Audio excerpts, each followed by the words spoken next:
Тоа што општина Кочани неодамна јавно се пожали дека во последно време трпела големи штети од кратци кои хараат по градот и пошироко, е најсилниот аларм дека одредени негативни појави се излезени од контрола и дека надлежните служби тешко се справуваат со нив. Поедини граѓани кои се жртви на провални кражби повеќе не ги пријавуваат, бидејќи се чувствуваат незаштитени, а и никој не им го враќа назад украденото. Дека кратците не стравуваат од никој потврдува и посегнувањето по објекти и имоти на јавни претпријатија и институции и имот на општината и државата. Неодамна во 2 наврата е провалено во објектите на поранешниот правен факултет, чија внатрешност буквално е опустошена, како и во просториите, од кој дел користи локалното радио, при што се испокршени стакла и е направена значајна материјална штета.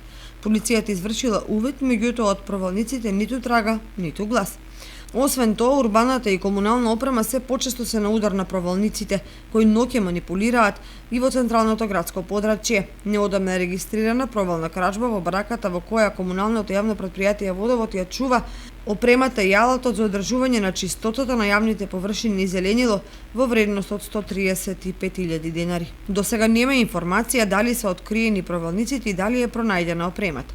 Во сезоната на земјоделското производство, се повеќе земјоделци се жалат дека на трапници им го обрале родот кај градинарските и индустриските култури и ги оставиле без планираните приходи за екзистенција. Загрижувачко е тоа што се краде се што има каква и да е вредност. Собствениците на викенд куќи во околината на градот, низводно на Кочанска река, во Пантелеина Пониква, исто така се честа мета на правалници, при што трпат сериозни штети.